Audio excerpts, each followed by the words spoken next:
Congratulations kani isa lang sa activity ang pag-tour. Sakata sa malay-balay, sakata sa malay-balay, isinggita sa tanan, sa kanata sa kabukiran.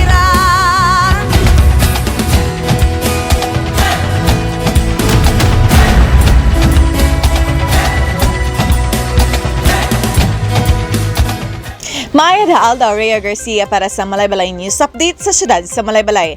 Turnover ceremony sa pipila ka mga infrastruktura sa Barangay Kulaman, gipahigayon. Usa ka malipayong turnover ceremony sa pipila ka mga infrastruktura ang gipahigayon kaniadtong Hunyo 20, 2024 sa Barangay Kulaman, Malaybalay City.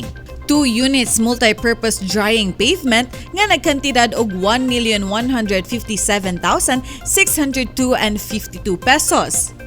2 units palay shed nga nagkantidad og 1,053,197.07 pesos.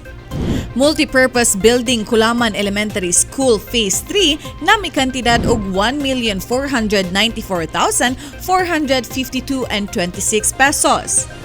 Og improvement sa covered court nga may kantidad og 999,366.25 pesos. Ang kinatibuk ang proyekto adunay kantidad na 4,704,618 pesos nga nagikan sa panudlanan sa siyudad sa Malaybalay.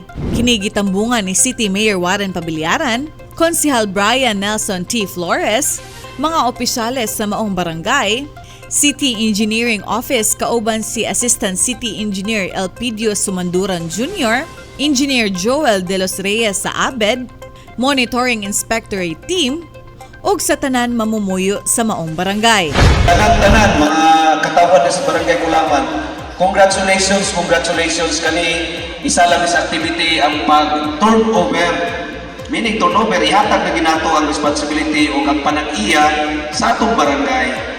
So kani siya funding sa city niya gihangyo sa inyong kapital o mga kagawad, gifundingan nato sa syudad ug nahimo dayon no natuman yun ang programa. So upat ni kamo naipalay siya dito sa ubos na apoy multi-purpose dry equipment, na ay multi-purpose hall niya sa elementary ug kana dayong blitzer ninyo. Kaya para kung may mga program na sa Barangay Kulaman, plastar kayo ang katawan.